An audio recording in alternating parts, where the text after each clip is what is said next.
Hello and welcome back, ladies and gentlemen, to the Desert Heat Sports Podcast.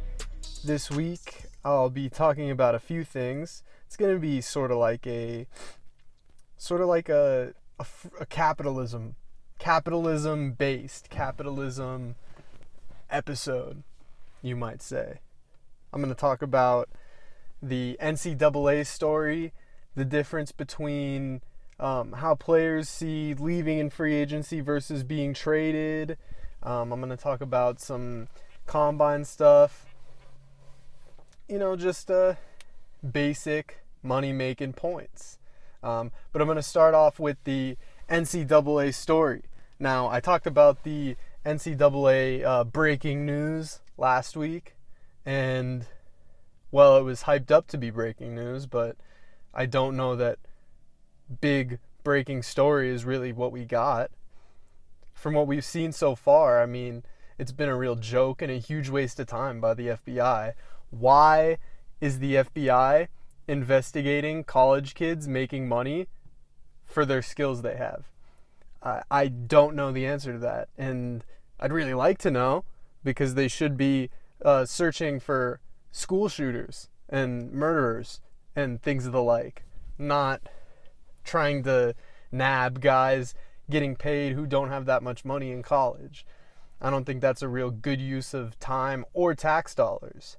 Like I said last week, I mean, there's nothing new I can really say about it at this point, but this thing is just turning out to be a little bit more of a nothing burger than it really is. I mean, or than it was hyped up to be. I mean, the biggest payment is allegedly $100,000 to DeAndre Ayton. And I mean, in terms of big breaking payments, I know $100,000 is relatively a lot, but in the grand scheme of things for an athlete, $100,000 isn't much. You make more than $100,000 as a professional athlete in your signing bonus, and that's usually the smallest part of your contract. So $100,000 is not looking like it's a real big story. I mean, the next biggest, $73,000 to Dennis Smith. I mean, I don't know what they're looking for. I guess that brings up two good points, though. With these payments not being that big, I think it shows that there's no real bidding market for these players, which shows one of two things. Either there's no bidding market at all because there's not many teams doing it. So there's not many teams paying for players, so you're not going to have that many offers, and you get what you get. Or, which I think is more likely, is it's more of a silent auction type deal where each team puts in their bid without each team or agent, I should say. Because it's a lot of agents wrapped up in this more than teams. So each team/agent puts in their bid silently, and no one really knows what the other teams are putting up. So, but I don't see the point in this either way. Just seeing this, it's just weird. Why they chose to do it now, and they're tapping coaches' cell phones, they're doing all this stuff. I mean, I guess if you're trying to get them, you're trying to be the gotcha guy. If the FBI is the gotcha guy for the NCAA, I guess that's what you want. I don't think it is. As a matter of breaking the law, I guess the thing they could get them on is tax evasion, like I said last year, for not paying taxes on this income they earned. But the thing is, it's not even the IRS going after them at this point. It's just the FBI. So it's curious. I'm curious to see what they're really looking for and looking into. Because if it's just players getting paid, that's not against the law. But if it's the IRS going after them, that's a different story. But that remains to be seen, or that's yet to be seen, because the IRS hasn't looked into anybody yet, and it doesn't look like they're involved. So I really think it ties back into the amateurism, or as I like to call it, scamateurism, which is what the NCAA is doing, because what difference does it make to the game if a kid is driving a better car or has extra money to use on his own for whatever he wants? It doesn't ruin the skill level or the effort in the game. I mean, you can see that in the NBA. Players are going to try or they're not going to try. And I just really don't get that. It's a hard problem to solve too, because there's no real easy answer. Now, a lot of people are like, oh, well, you could just make the D League bigger. And that's patently false. It's not true. No one's watching the D League. I think a lot of the times these kids in college, they take the colleges for granted. That's one thing I will say. The NCAA does provide them with a huge platform, even though they're not giving them money. And what I mean by that is, I think that a lot of the reason people are watching is because of the schools, not because of the players. Now, that could bring up a good argument that maybe the players don't deserve that much, because a lot of the time it is the school. And I think you can look back to that with college football. Because there's lots of turnover every year in each of these college sports, but people still tune in to watch because they're loyal to the school, not really the players that come through. So that is a good argument. But back to the D-League point, I don't think the D-League is a good argument to make. It's not like minor leagues. Well, I mean, I guess it is like minor leagues because nobody wants to watch it. Nobody's clamoring to watch D-League basketball. And I think if you get top prospects from high school into the D-League, I don't think that changes it. I don't think anyone is wanting to go out of their way to pay money to do anything to watch D-League basketball. I mean, D-League basketball, and I like this, but D-League basketball is a kind of organization that puts on SpongeBob jerseys on their players. I like the SpongeBob jerseys, but as a professional sports league, I think it's a little bit of a gimmick, a little bit of a joke. So, the next argument you can make is similar to the D-League argument, which is the play overseas argument, look at what Europe has argument. And I think the same goes. I mean, if there's no generational talent like a LeBron, nobody's tuning in to watch that. And there's a reason it's that you say generational talent like LeBron, because there's not many of them. There's one or two. So there's not many people you're tuning in to see play really young. And I think that goes even more so for overseas basketball. Just look at what LaMelo and LiAngelo Ball have done in Lithuania. Have you seen a lot of it? Because I know I haven't. And I know I'm not going to. Because overseas basketball, Euro basketball, doesn't really interest me. I mean, I know they have good players and more power to them, but overseas basketball does not really interest me. And I'd consider myself more of a hardcore NBA or a basketball fan. So if you're not even able to entice some pretty hardcore fans, I think that goes to show that you're not going to make a lot of money doing it. Now, a problem with let the NBA teams draft into the D-League, other than the fact that it's not bringing in that much money, is there's limited spots. So a lot of these players who think they can make it, they'll go out and they won't make it. And then they won't be able to go back to college unless there's a rule change, in which I think that there should be a rule change. Now, whether that rule change be to change the way college basketball works, to sort of liken it to the way college baseball works, or even college hockey, where you can enter the draft, see where you get drafted, see what money you're going to make, see the team situation, and if you don't like it, you can go back to college and try again. I think that is a good system, but what it will do is it'll change the dynamic of the professional leagues, because it'll put more rounds into the draft. So like you see in baseball, there's tons and tons of rounds. I don't even know how many rounds there are in the baseball draft, but I'm pretty sure it's like 15, 20 plus.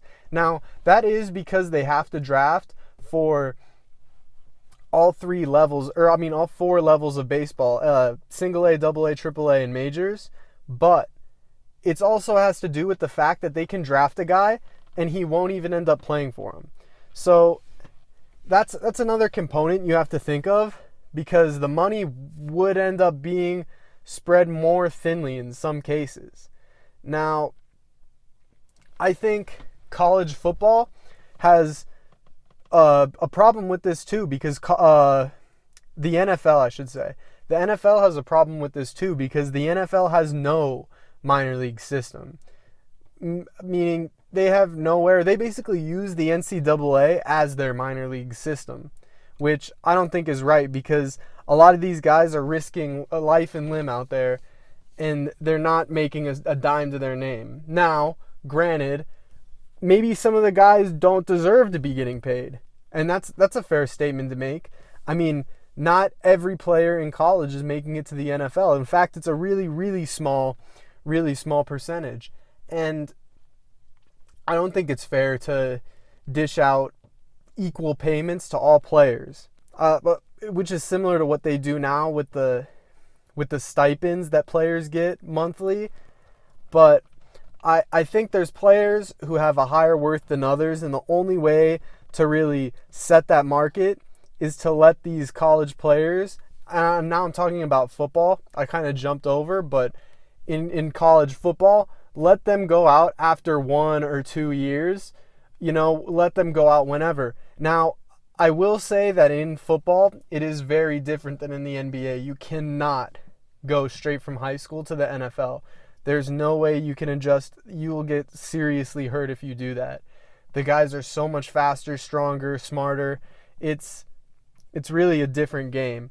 And I do think that college is beneficial to a lot of the football guys, because in high school, usually it's not as organized. Most high schools are not very organized in their football. And colleges, for the most part, I can't say every single one, but obviously for the most part, they are very organized, and they always have some type of plan. Now, if they do get to go for 1 year and go out, you'll see players like Marcus Lattimore and Jadeveon Clowney. Now, Jadeveon Clowney had his breakout year his sophomore year, but Marcus Lattimore, he was ready to go after his first year. He was toting the rock. He was getting tons and tons of carries, like 20 to 30 per game. And I think you could see the talent there after year one. He would have been able to do it. He's just one example. And the thing about Lattimore is he went back and he got hurt his sophomore year. And then he went back again and got his other knee hurt in his junior year. And I just don't think it's fair to the players to do that. Back onto the topic of solutions, though, aside from paying them, which is really complicated, I don't know how they would get that done, because the way Title IX works, you won't be able to pay certain players more. It would have to be evenly allocated between men and women. I don't see how you could pay players like that. I don't know if I can think of a way that they could do it other than setting up an account where they don't get paid in college, but the earnings that they get throughout their college career, the earnings that they stockpile, would go into an account, and once they leave the college, then it gets paid out once they leave. That's one of the only ways I could see them being able to do that. And I think that's fair. I think it appeases both sides with that, really, because on you have the kids getting paid, and you also have the side that's like, oh, I don't want the kids to get paid. I don't know how they're going to spend it. I don't want them to be left in a worse situation because they spent all their money and now they have no skills. Well, they're a little bit older once they get out, more mature. They hopefully know how to use their money, have taken some classes in college that can direct them in a way. I think that solution, you let them go test the waters, see what their worth is after 1-2 years. And 2, you put their earnings, their worth, whatever you want to put it as, in an account that you pay out once they leave college. I think that is the best route to go because it seems to be the most fair, and I think it would appease all sides. Now, next up, I want to go over to a little NFL talk. Mel Kiper, his mock draft 2.0 came out, and I'm going to be honest, I do not think Mel Kiper is all that great, and his mock drafts are usually pretty bad. In fact, this year he has Josh Allen going first overall, which I think is pretty stupid, considering he couldn't even complete 60% of his passes in a pretty weak conference. I mean, there's more I could go on about, but I think you get the point. He's been wrong, as has everybody been in the mock draft business, but mock drafts are mostly for fun, people wanting to get back into the swing of NFL, and I get it, but he's like a mock draft guy. That's his thing. He's the draft guru. No, he's not. He knows just as much as I know, just as much as anyone else knows about who's getting drafted by which team. We could all make an equal guess on where everyone's going. But I have to say, one thing I do think he is getting right in this is Josh Rosen moving out of the top 10. I think it could happen, but there's a chance it could not, with some team trading up into the draft in unforeseen circumstances. But I think teams would be smart to pass on him because just like Josh Allen, I do not think he's all that great. Now, he's definitely shown flashes. Sure he has. He's had that comeback win against Texas A&M last year. That was great. But what about his game against U of A? A not very good U of A team. 3 picks, barely over 200 yards. I mean, I get guys have bad games. You know, people have off nights. That's how it is sometimes. But it was a trend all season. It started with the Texas A&M game. It was great. Then the next game, oh yeah, that's still pretty good. Oh, that's good. Oh, okay, all right. Worse. And I mean, that's not to mention the fact that he seems pretty injury prone. Each season, I think he's been injured. Each season in college. I don't know if that bodes well for the NFL. My best comparison for Josh Rosen, it has to be Matt Leinart. I mean, you look at their stats from their junior year, both their last year in college, Leinart, 65% completion. Rosen, 63% completion. Leinart, 3,800 yards. Rosen, 3,750.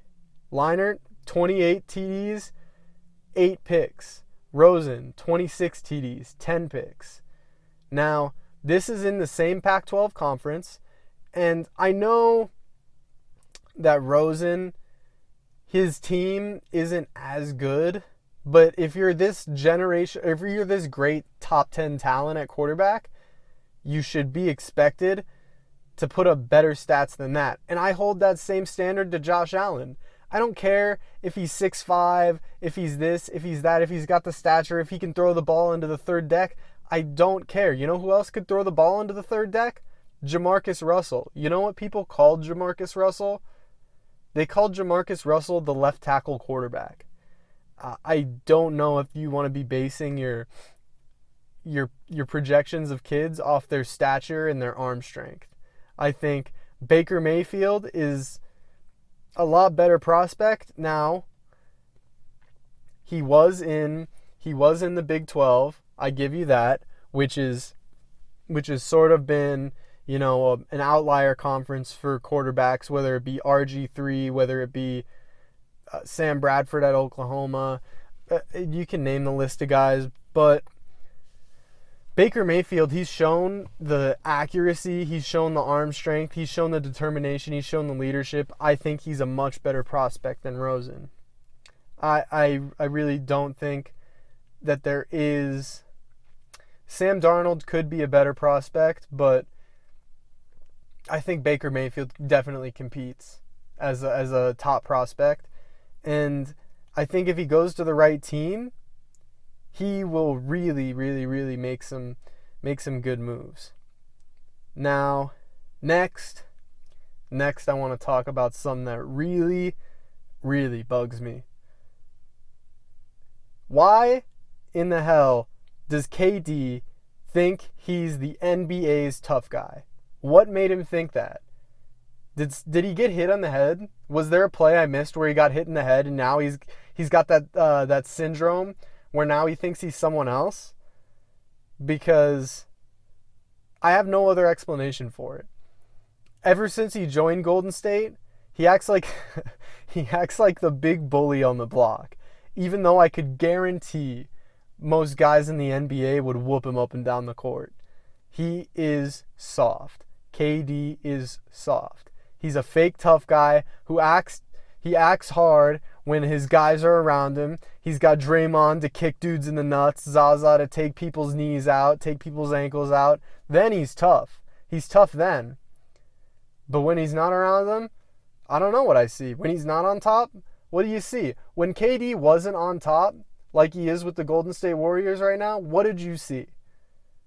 I think you saw a weaker person, definitely a nicer person. He certainly didn't act all macho and this and that, because it's not a fact that I don't like that he's acting macho. It's more to the tune of, why did you change your personality so radically? Were you acting fake before, or are you acting fake now?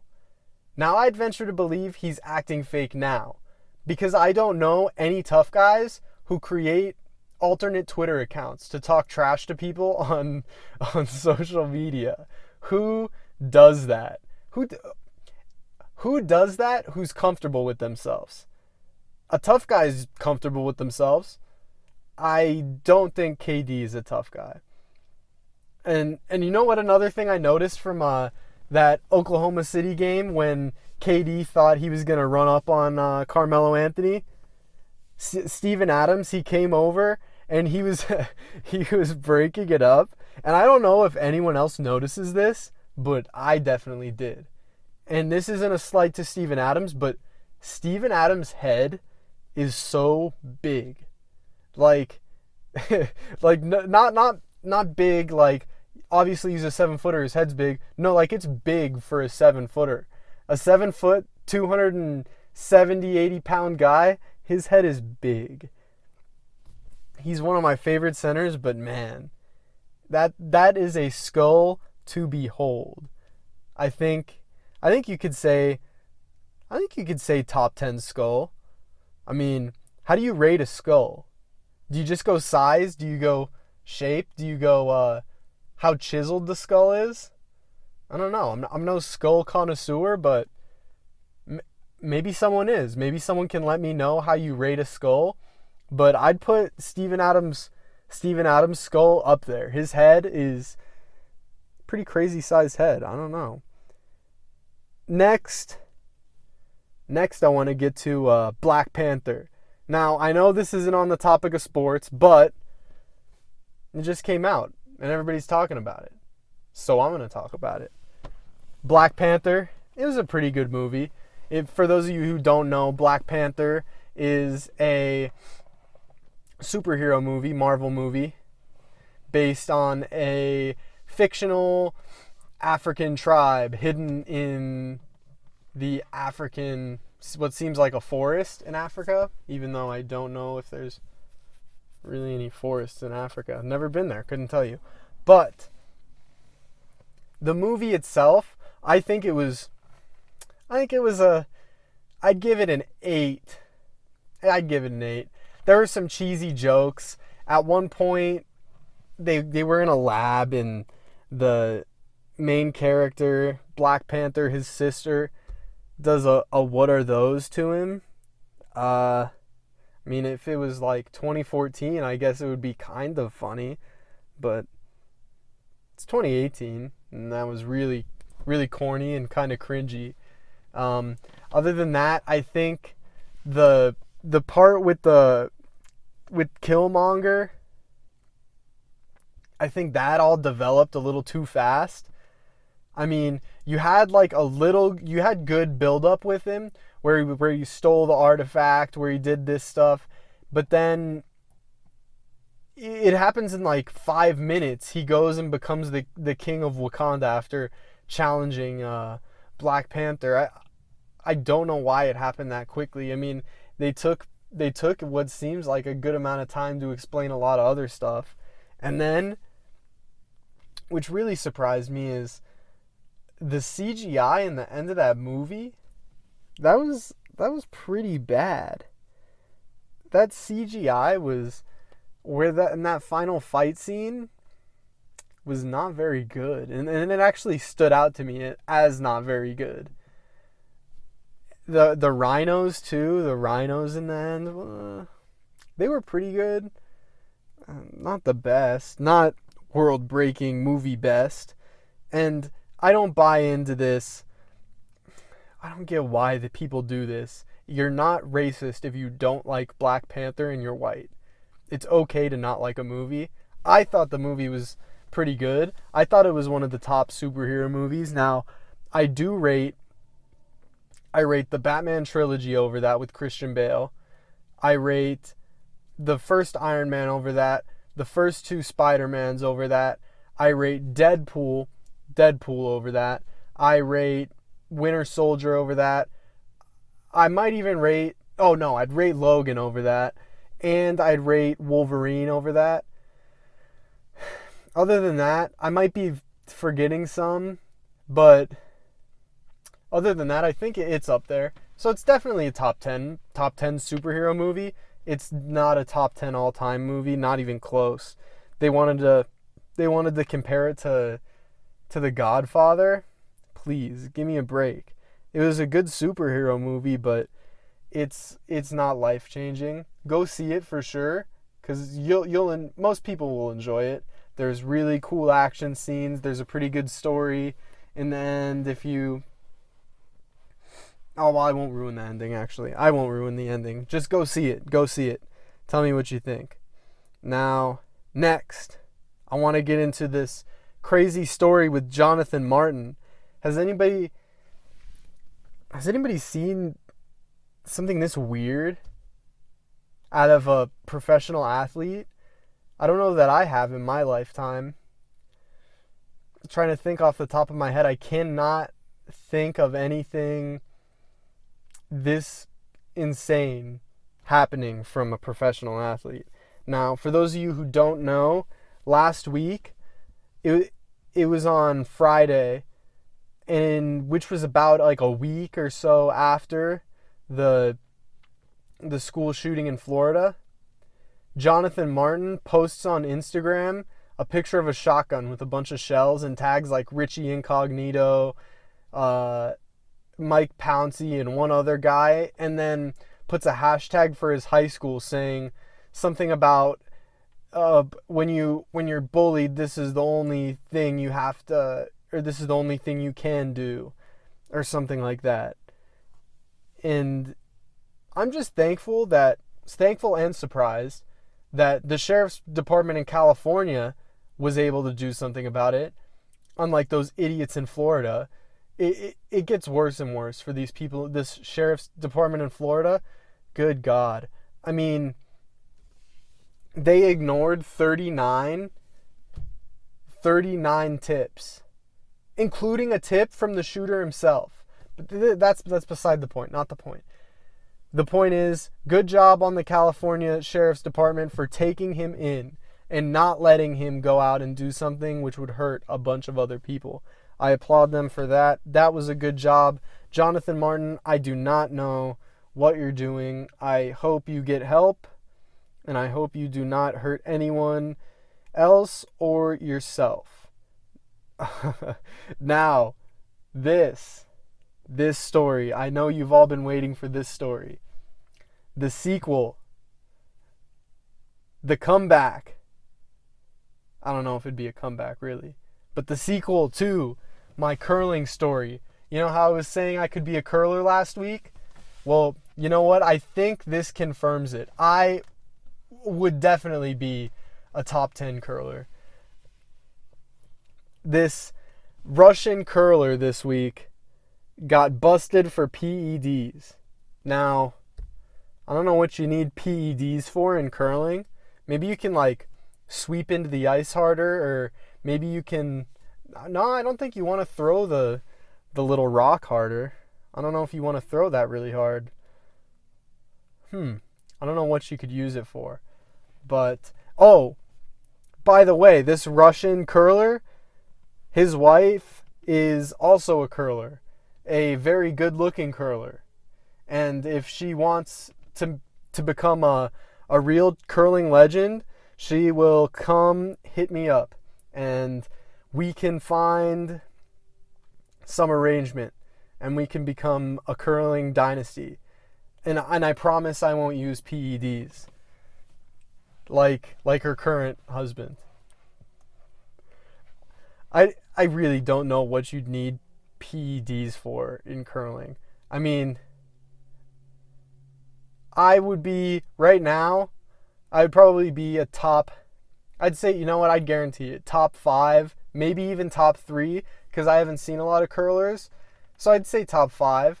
I'd give him some leeway. I'm a top 5 athlete out of all curlers in the world. That's not just Olympics, that's the whole entire world. Anybody who's ever curled, I'm probably in the top 5 athletes of that. Because when you think of how many people have curled, like how easy it would be to get in, and I know I'm getting back into why I could do it, but I think the point needs to be made. I would be a great curler. Teach me the game, and I can sweep with the best of them. I could be like the utility tool of curling. I could do it all. I could I'm a curling switch hitter.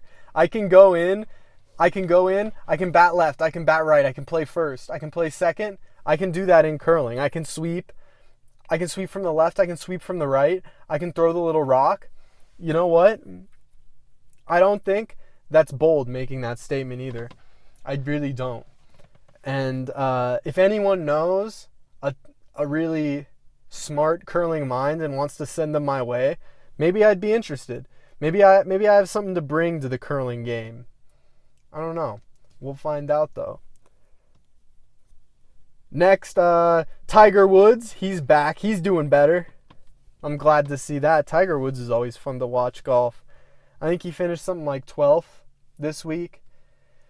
Not much to say about that because, I mean, it was just 12th. So, no story yet. Hopefully soon there will be a story, maybe in the upcoming weeks. At least by the next major, maybe there will be a story. I hope. And I kind of want to talk about next. I want to get into the difference between players leaving a team versus players getting traded from a team. Now, this topic came to me while I was listening to Now What, which is Arian Foster's podcast. It was in an episode he had with Dwayne Brown, and I really liked the episode. They talked about a lot of stuff that was really interesting, and the main thing that stood out was when they started talking about how they didn't like how players are treated when they leave a team. You know, they talked about it from the aspect of, we're just trying to do what's best for us, making the most money for us so we can have a better life. And it made me pause and really think, because as a fan, it's hard to see it from that perspective, because most fans, myself included, don't make all that much money. So we think, oh, these guys are making so and so million. Why do they need this much million more? And I do agree. I think that is a bad way to think about it, because who are you to say how many more millions this person does need or doesn't need? So that's just one part to it. But I think there is a difference. And I don't know why, but when a player leaves in free agency, it stings a lot more than if a player gets traded. Now, I think you can go deeper into it, and it's not as difficult as you think, But I will say I want to go into their main points first before I get into what I think about it. Now, their main point was that everyone in the NFL, they see themselves as a business, while the fans see the team as a business. And a lot of people don't like that the players see themselves as a business and do what's in their best business interest. And it is an interesting point. I think injecting a fan perspective into the debate, you can get into a more psychological aspect. And when a fan, I'll break it down like this. When a fan sees a player leave in free agency, they get mad for a couple reasons. One, because it gives a feeling of abandonment, meaning the fan feels abandoned by this player that they cared a lot about, and people look up to players a lot. They see them as superheroes, and when they're a part of their team, they like them a lot because they help their team get better. And when they leave, one, they don't get closure because obviously players can't talk to these fans. And most of the time they don't even release a statement outside of, oh, it was great playing here. Thanks a lot, guys. So these fans, they don't get a lot of closure, and they kind of just feel abandoned by the players, if you put it that way. And two, I think a lot of the times fans are more fans of teams than they are of the players. So when they see a good player leave, they see their team getting worse and another team getting better. And as a fan of anything, why would you want to see your team get worse and another team get better? And the fans get mad. They're obviously going to get mad because now my team's worse. It's this guy's fault. Why did he leave? This was a perfectly fine situation. Why would you want to leave? So I think this aspect to it is interesting because a lot of players won't get that. The players, they won't understand the fans' perspective a lot of the time because they're not in a fan's perspective. They're in a player's perspective, obviously.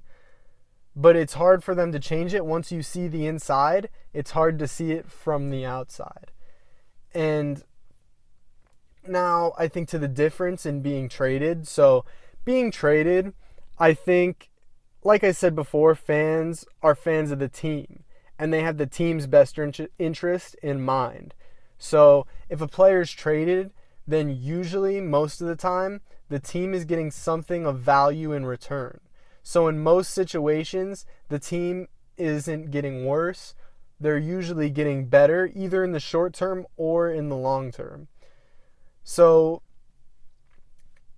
and to add to that, I think fans know that when a player's traded, obviously out of the realm of a player forcing a trade, the player can't control that.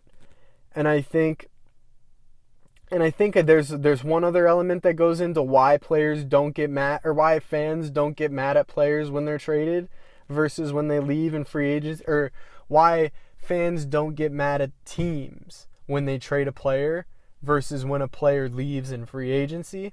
And that's because GMs are usually nameless in the league. Outside of hardcore fans who know a lot about each team, no one knows who the GM is making all these moves. And the next thing they would go to is a team. And a team's just an entity. They're just a thing. You can't really get mad at a thing. Or a nameless GM. Who are you going to direct your anger at? Nothing. So that goes into it too. Now, I think that there's a definite gap between players and fans, which can be seen here really in a big way, I think.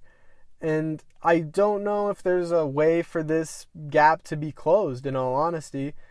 But I think one thing players could do, which I doubt they will, is listen to the fans more. And I know it's hard for players because they get a lot of fan mail, a lot of hate mail, all this, all that. But, you know, I mean, if they know how to siphon through siphon through the comments. They can find out the good ones, the positive criticism ones, the positive ones. They don't have to just look at the bad ones. That's their choice if they do that. Now I want to go into some March Madness. I think that some of the seeding isn't set yet, and I don't think they have the first.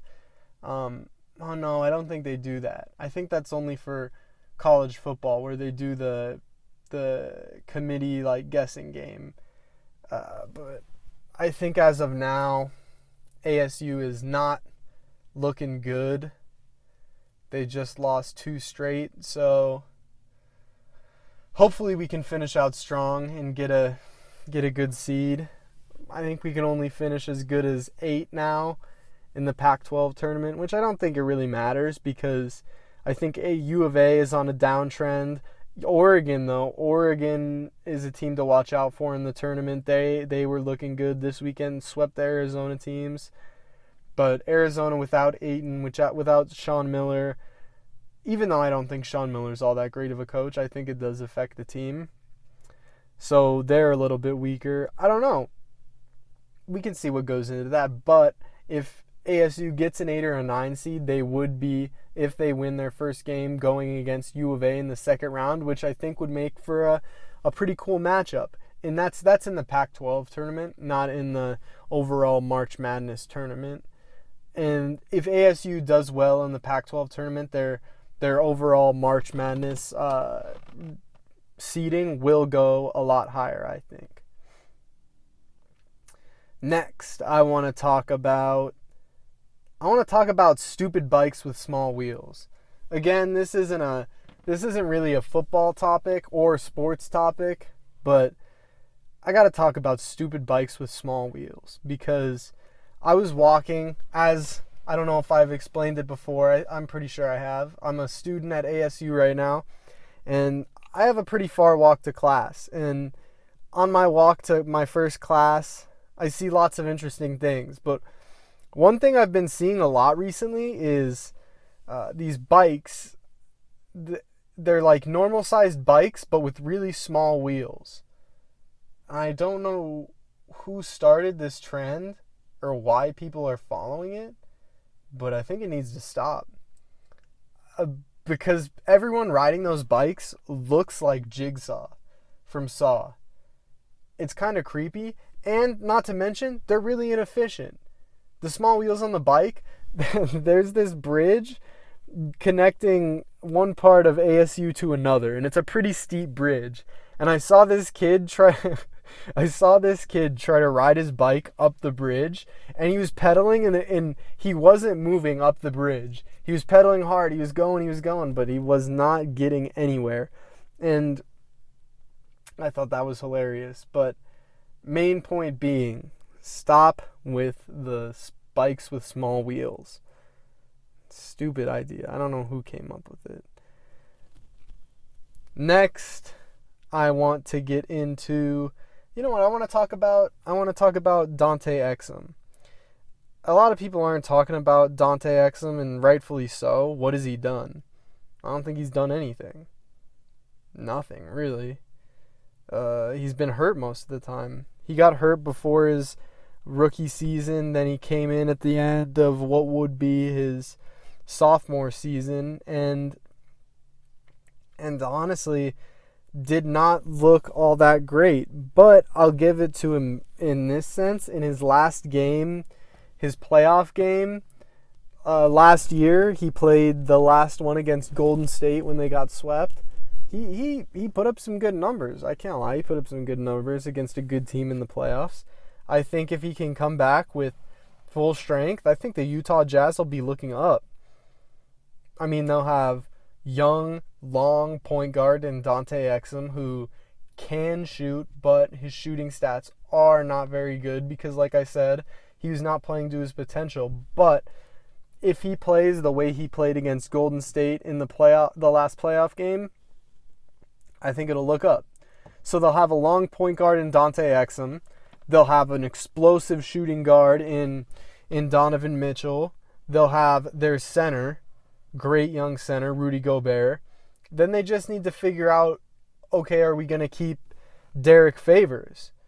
Or are we going to keep Joe Ingles long term? I think Joe Ingles is a good player. He's a good 3-and-D guy.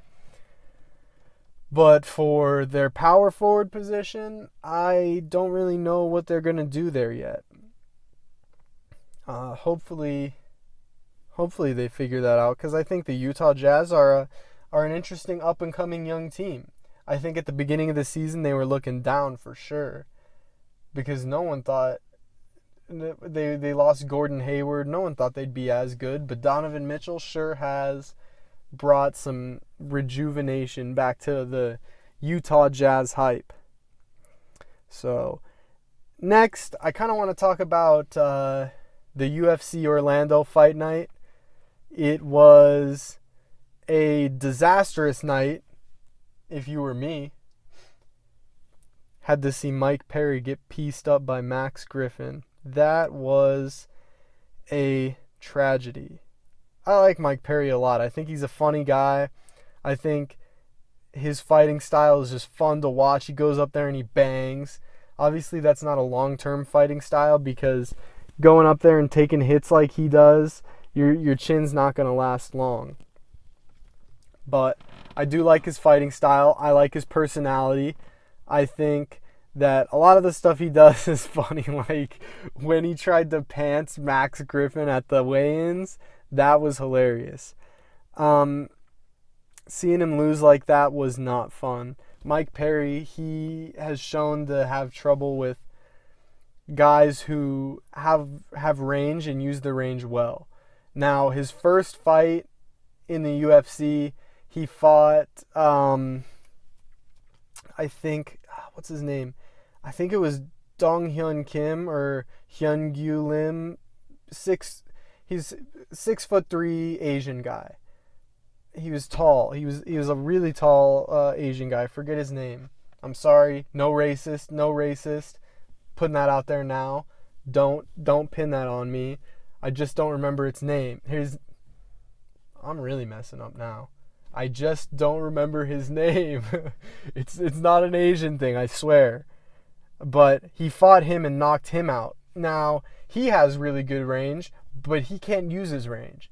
If you've seen his other fights, I've seen him fight like one or two other times, doesn't use his range well. And Mike Perry was able to get on the inside and knock him out. Now, his other fights that he did well were guys who couldn't really use their range well, or guys who were pretty old, which I saw coming. I knew it. I had a feeling. I wanted to believe. I forced myself into believing that he can do all these things, but man, I hope he improves a little bit more. I really like him, and I want him to do well. Next, we can get into we'll go into the main event, because I don't know that there are any real other, I guess we can talk about the Jessica Andrade versus Tecia Torres fight before we get into the main event. Jessica Andrade basically put from the second half of the first round on, put a beat down on Tecia Torres. I was really surprised coming out of the gate, because Tecia Torres was looking good. She was kind of working Andrade at the beginning, and I was surprised. I thought Andrade would have just thrown her around from the get-go, but Tecia Torres held her own for at least a half, 3/4 of a round, maybe even the whole first round. But then after that, it was just kind of a beatdown, and was kind of sad to see. But overall, I think that was a good fight. That was a fun fight to watch. Fun fight. To the main event, though, Josh Emmett versus Jeremy Stephens. I know that Josh Emmett had a lot of hype. I don't know how he got to number 4. All he did was knock out Lamas on short notice, and he was overweight. I don't know how that puts him at 4. I mean, he's a cool fighter to watch. And I'll tell you one thing. I really, really, really liked Josh Emmett's movement during the fight. I thought his movement was the best part of his fight. I think he just got a little clumsy, and went in, wasn't protecting. When you fight a guy like Jeremy Stephens, you got to know to keep the guard up at all times. And he didn't do that. When he was coming in, I think he threw, I'm trying to remember off the top of my head, he slipped and he threw a left hook. And I think Jeremy Stephens came in with a left uppercut, I'm pretty sure. And knocked him down. And then from there it was over. So I think the beginning in the first round, I think it was, when Emmett knocked him down, I was on the, can't lie, I was on the hype train. I knew he was going in there, or I thought he was going in there to take out Stephens and move closer to the title shot, but Stephens proved me wrong. He showed toughness. Ever since Jeremy Stephens tried to start that little war with Conor McGregor, I don't know, I kind of had a little bias against him, I guess, because it was so funny when when McGregor was like, "Who was that?" That was just hilarious. And I honestly, I kind of think it was something you can't come back from. Something that bad. Like, everybody erupted laughing. This was at the UFC 205 press conference. Jeremy Stephens tried to call out Conor McGregor, and McGregor just looks around and he goes, "Who is that?" And then Jeremy Stephens goes, he says something, and then he goes, "Oh, stupid leprechaun." And then McGregor just goes, "Oh, good one." And he really just decimated Jeremy Stephens. So ever since then, I have not really been able to see him the same. And it's honestly kind of funny. Okay, but back to the fight. So Jeremy Stephens, he looked tough. He obviously has power like he usually does. He, different than his other fights, I think he kind of showed a little bit more resilience. He showed more toughness. He was able to hit and get back up, or get hit and get back up, which is different from the last fight that comes to mind is fight against Frankie Edgar, where he kind of just gave up. He let Frankie Edgar dominate him. And that's something we could see if we get into a higher level fight where he might not be able to do something as well as somebody like grapple with Frankie Edgar. But I do think this win does put him into position to take a shot at a top contender, which would be, I think, a contending fight for a title shot. First, I think the winner of the Edgar Ortega fight, I don't know how many times they're going to have Edgar fight a contender before he gets to fight for the title against Holloway. I don't know how many times they're going to have him do it, but it's going to be one more time. After that, I think the winner of that fight will go on to fight Holloway. And while that's going on, I think Stephens should get back in there against another top contender. I'm trying to think of somebody he could fight in the top 5.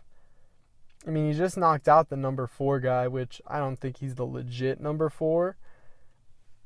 Because I don't know how you jump up. I don't know how you jump up that much. I'm pretty sure he was unranked, or he was like 15th. No, he was unranked. He was unranked, knocks out Lamas, and goes up to 4. I don't get how that happens. These rankings most of the time they're just a load of garbage. The rankings, they don't mean much. You hear a lot of fighters say that and you think they're just salty. No, the rankings really don't mean much. And I think it was just put on display with the Emmett going up to 4. But next fight for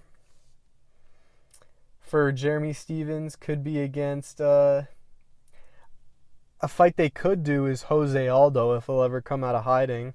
That would be a contending fight. I'd like to see that, what Jose Aldo can do.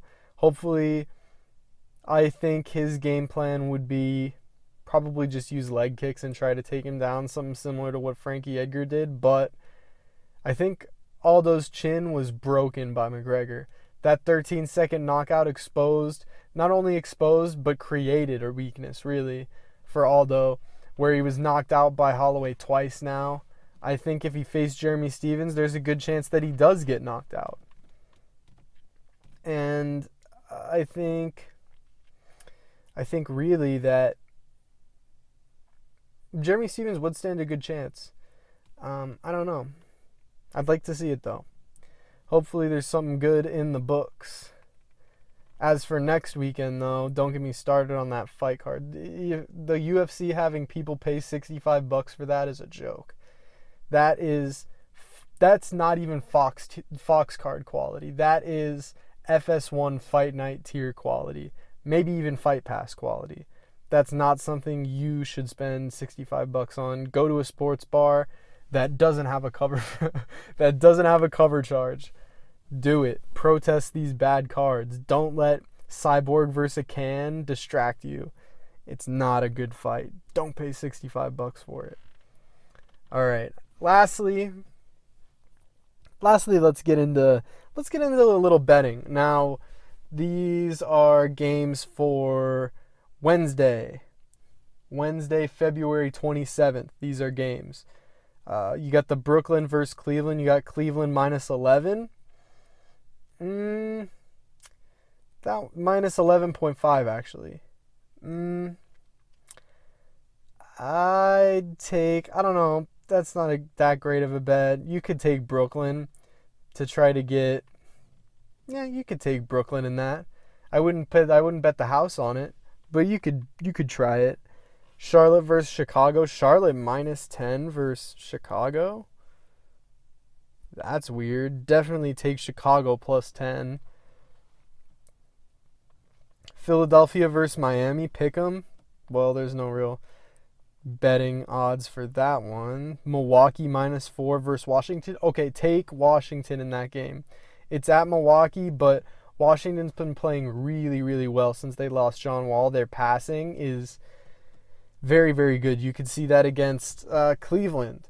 And they're making shots, too. When you see emoji tattoo guy, Mike Scott. Yeah, Mike Scott, emoji tattoos. Look him up. I'm biased against him because when I see a grown man with tattoos of emojis on his arms, I just automatically don't want to like him. But he was making shots.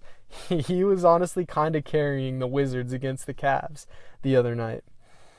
Next, we got Sacramento plus 12 at Portland. Take Portland. Sacramento does not stand a chance. I would take Portland.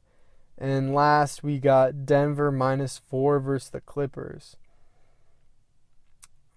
Depending on who's in the lineup for the Clippers, I don't have who's in the lineup up right now, but I'd take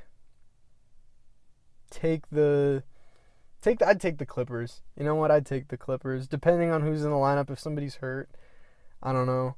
And those are the betting odds, my picks for basketball for Tuesday, February 27th. And lastly, let's see if I have anything else cool to talk about to you guys. Nope, it looks like I got through it all. All right, well, that has been episode 3. Thank you all for tuning in. I appreciate it. Please leave your suggestions, leave your feedback in the comments, leave a like, subscribe. You can email feedback to it's going to be a Gmail. I'll leave it in the description. Follow me on Twitter at King Altmaier. You can follow me there. There's the channel sports page, but I'm not too active on that as of right now. I'm always active on my Twitter. I like posting stuff. You'll see a range of topics, and you can argue with me on them. I promise I'm fun to argue with, even though, well, it's fun for me to argue because I win most arguments. But come with a good argument, maybe you'll win. I'm able to admit when I'm wrong. That'll be it for this week's episode, though. Tune in next week. There will not be a late recording and upload next week. This week we had some major technical difficulties. For some reason, 2 college students could not figure out how to get 2 mics running on one recording system. So next week, I promise, on time upload, on time recording, and there will be another episode on Saturday. So be on the lookout for that. Next week, I'll probably talk a little bit about Elimination Chamber, a little bit about Ronda Rousey's debut and the real debut in the WWE. I'll talk about Brock Lesnar coming back to the UFC, which is most likely. I'll maybe talk about some NBA draft stuff, some definitely NFL draft stuff with the Combine coming up. So those will be fun topics. And I am looking forward to seeing you all next week. Like I said before, leave feedback, like, comment, subscribe. Thank you very much for listening. I'm out.